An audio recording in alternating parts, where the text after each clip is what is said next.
Friends, welcome to my channel. Friends, women's కి సంబంధించిన premier league జరుగుతూ ఉంది కదా. అయితే రాత్రి ముంబై వర్సెస్ ఢిల్లీ మ్యాచ్ అనేది జరిగింది. దీన్ని చూసిన తర్వాత మోస్ట్లీ అందరు ఏమనుకొని ఉంటారంటే ముంబై చాలా స్ట్రాంగ్గా ఉంది కాబట్టి ముంబై గెలుస్తుంది, ఢిల్లీ డౌన్గా ఉంది, ఢిల్లీ మ్యాచెస్ అన్నీ కూడా ఓడిపోతుంది కాబట్టి ఈరోజు కూడా ఢిల్లీ ముంబై మీద ఓడిపోతుంది, ముంబై గెలిచి ప్లే ఆఫ్స్కి బాగా దగ్గరగా వెళ్ళిపోతుంది, ఆల్రెడీ ఆర్సీబీ క్వాలిఫై అయిపోయింది కాబట్టి ముంబై కూడా ఇంకా దగ్గరగా వెళ్తుంది అని అనుకొని ఉంటారు. కానీ నిన్న రివర్స్ అయ్యింది, ముంబై మీద ఢిల్లీ గెలిచింది. అది ఎలాగనేది మనం కొంచెం క్లియర్గా మాట్లాడుకుందాం. అయితే ముంబై స్క్వాడ్ మాత్రం చాలా స్ట్రాంగ్ టీం, అసలు దాన్ని ఎవ్వరు కొట్టలేరు, వాళ్ళే ఛాంపియన్స్ కూడా అవ్వచ్చేమో అని కూడా అనుకున్నాం. కానీ ఎందుకో చాలా డౌన్గా అనిపిస్తున్నారు ఈసారి. వాళ్ళు కేవలం 2 మ్యాచ్లు మాత్రమే విన్ అయ్యారు ఇప్పటి వరకు. ముంబై స్క్వాడ్లో అందరూ కూడా బౌలింగ్ టీం కానీ బ్యాటింగ్ టీం కానీ చాలా బాగుంటుంది. కానీ నిన్న కూడా చాలా వీక్గానే అనిపించింది వాళ్ళ బ్యాటింగ్. వాళ్ళల్లో అంతా కూడా స్కోర్ చేసే వాళ్ళు ఉన్నా కూడా నిన్న కేవలం హర్మన్ ప్రీత్ కౌర్ ఇంకా బ్రంట్ వీళ్ళిద్దరు మాత్రమే కొంచెం బెటర్గా ఆడారు.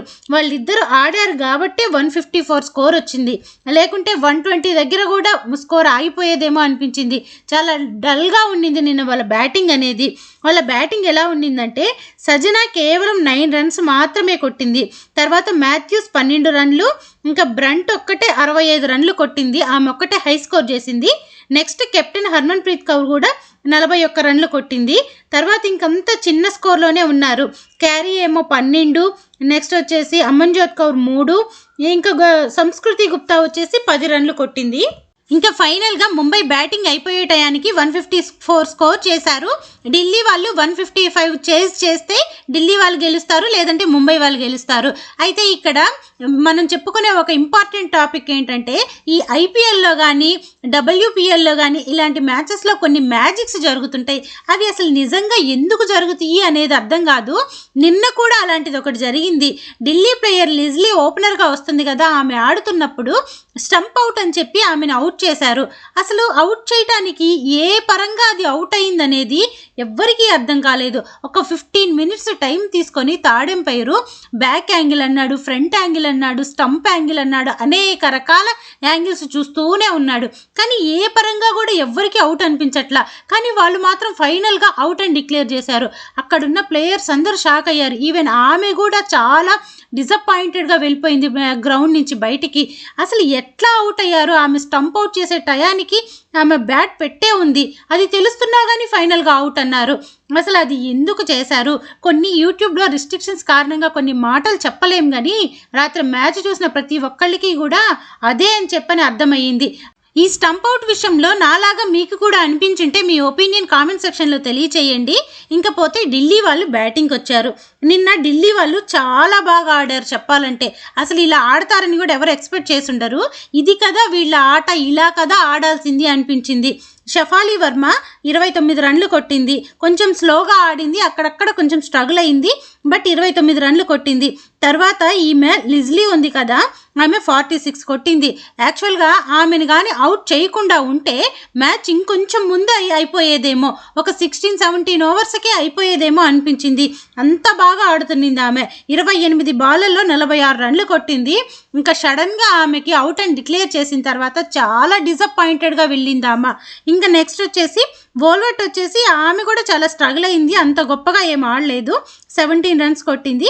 నెక్స్ట్ జమీమా రోడ్రిగ్స్, ఈ అమ్మాయి గురించి ఈ టైంలో ఇక్కడ కొంచెం సేపు మాట్లాడదాం. అయితే జమీమా నిన్న 37 బాళ్ళల్లో 51 రన్లు కొట్టింది. ఈ సిరీస్లో ఫస్ట్ హాఫ్ సెంచరీ అనుకుంటా. ఇంత గొప్పగా ఇన్ని మ్యాచ్ల్లో ఇదొక్కటే బాగా ఆడింది రాత్ర. ఈమె ఆడే ఆట ఇలాగే ఉంటుంది. యాక్చువల్గా వికెట్ మీద ఉంటుంది, ఒకేసారి షాట్స్ అన్నీ కొట్టేయదు, నీట్గా ఏ టైంలో సింగిల్ తీయాలని సింగిల్ తీసుకుంటుంది, మంచి బాల్ పడ్డప్పుడు హై షాట్ కొడుతుంది, లేదంటే మామూలుగా 2Dలో అవి తీసుకుంటూ నిదానంగా ఆడుతూ ఉంటుంది. కానీ ఇదే సెమీఫైనల్స్లో కూడా ఇలాగే ఆడింది వరల్డ్ కప్లో. వికెట్ అనేది పడిపోతే తర్వాత సిచ్యువేషన్ చేంజ్ అయిపోతుంది అని ఇదే ఆట నిన్న కూడా కనిపించింది ఆమెకి. అలాగే వికెట్ పడిపోకుండా ఒక చోట సింగిల్ తీసుకుంటుంది, ఒక చోట 2D తీసుకుంటుంది, ఒక్కో చోట 4-6 కొడుతుంది. అలా హాఫ్ సెంచరీ చేసి 51 రన్స్ కొట్టి నాట్అవుట్గా ఉండింది మ్యాచ్ అయిపోయే టయానికి. ఒక ఓవర్ 19 ఓవర్లకే నిన్న కంప్లీట్ అయిపోయింది, కొట్టేశారు వీళ్ళు చేజింగ్ స్కోర్ అనేది. అయితే ఇలాగే కానీ ఆమె ఢిల్లీకి సంబంధించి సెకండ్ మ్యాచ్ జరిగింది.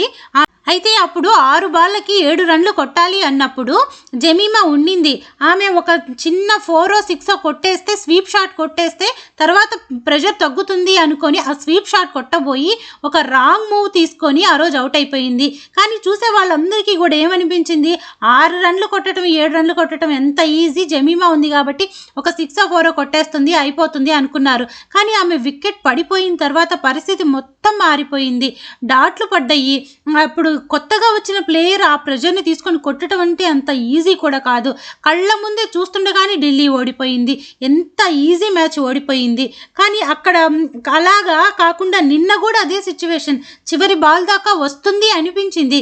కానీ నిన్న చాలా జాగ్రత్తగా మంచి షాట్స్ ఆడి ఒక 19వ ఓవర్లోనే మ్యాచ్ మొత్తం ముగించేశారు. ఇది యాక్చువల్గా జమీమా ఆడాల్సిన ఆట. ఇదే ఆట కానీ ముందు కూడా ఆడున్నట్లయితే ఇవాళ ఢిల్లీ ఖచ్చితంగా ప్లే ఆఫ్స్లో క్వాలిఫై కూడా అయిపోయేది. కానీ అక్కడ ఆ కెప్టెన్సీ అనే ప్రెషర్ తీసుకోవటం వలన ఆమె కొంచెం హడావిడిగా మారిపోయి ఆడలేకపోయింది. కానీ ఇంకా 3 మ్యాచెస్ ఉన్నాయి. ఆ మ్యాచెస్లో వీళ్ళ పెర్ఫార్మెన్స్ ఎలా ఉంటుందో చూద్దాం. ఒకవేళ కానీ వీళ్ళు ఈ 3 మ్యాచెస్ కూడా గెలిస్తే మళ్ళీ మారిపోతాయి పొజిషన్స్ అనేది. కానీ గెలుస్తారా గెలవరా ముందు జరిగే మ్యాచెస్ని బట్టి డిసైడ్ అవుతుంది. కాబట్టి చూద్దాం ఈమె పెర్ఫార్మెన్స్ ముందు మ్యాచెస్లో ఎలా ఉంటుందో అనేది. అయితే రీసెంట్గా జమీమా ఆడిన మ్యాచెస్కి ఇక్కడికి డిఫరెన్స్ ఏంటంటే, అప్పుడు ఆమె సెమీఫైనల్స్లో ఆడిన వరల్డ్ కప్కు సంబంధించి లేక ఇండియా వర్సెస్ శ్రీలంక మ్యాచెస్ ఆడినా కూడా అక్కడ స్క్వాడ్లో ఉండే ఒక ప్లేయర్ మాత్రమే. ఆమె బాగా ఆడితే మంచిగా పొగుడుతాము, లేదంటే ఇలా కాకుండా ఇంకొకలాగా ఆడుంటే బాగుండేది అంటాము, సింపుల్. కానీ ఇక్కడ ఒక ఫ్రాంచైజీకి ఆమె కెప్టెన్సీ చేస్తుంది. ఏమాత్రం అటు ఇటు అయినా కూడా అందరికీ ఈమెనే సమాధానం చెప్పాలి. కాబట్టి అందువల్ల ఈమె ఆ ముందు మ్యాచెస్ అనేది ఆడలేకపోయింది. కానీ ఇప్పుడు ఇక్కడ ఏమీ మారదు. ఇప్పుడు ఒకవేళ 3 గెలిస్తే ఏమన్నా ముందుకు వెళ్ళగలుగుతారేమో, కానీ దీని కారణంగా ఏముండదు. కాబట్టి ఇప్పుడు ఆ ప్రెషర్ని పక్కన పెట్టేసి మీ సాయశక్తుల ఈ 3 గెలవటానికి ప్రయత్నిస్తే ఏదన్నా జరుగుద్ది. కాబట్టి ఇంక దాన్ని వదిలేసేసి ఆమె ప్లేయర్గా ఉండి ఆడితే బాగుంటుంది అని నా ఒపీనియన్. ఇంకపోతే షఫాలి వర్మ కూడా అంత మంచి పర్ఫార్మెన్స్ ఇవ్వట్లా ఎందుకో కానీ ఈ లీగ్లో.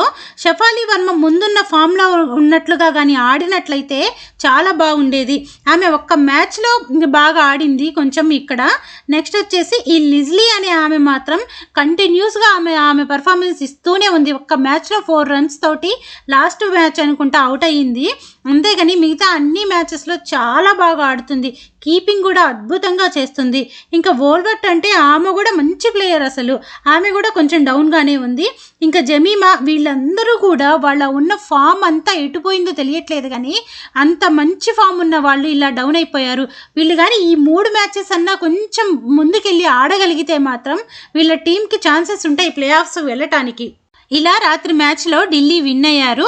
నేను చేసిన ఈ వీడియో కనుక మీకు నచ్చినట్లయితే లైక్ చేయండి. అలాగే మీ ఒపీనియన్ కామెంట్ సెక్షన్లో తెలియచేయండి. మన ఛానల్ని సబ్స్క్రైబ్ చేసుకొని నన్ను సపోర్ట్ చేయండి. Thank you friends.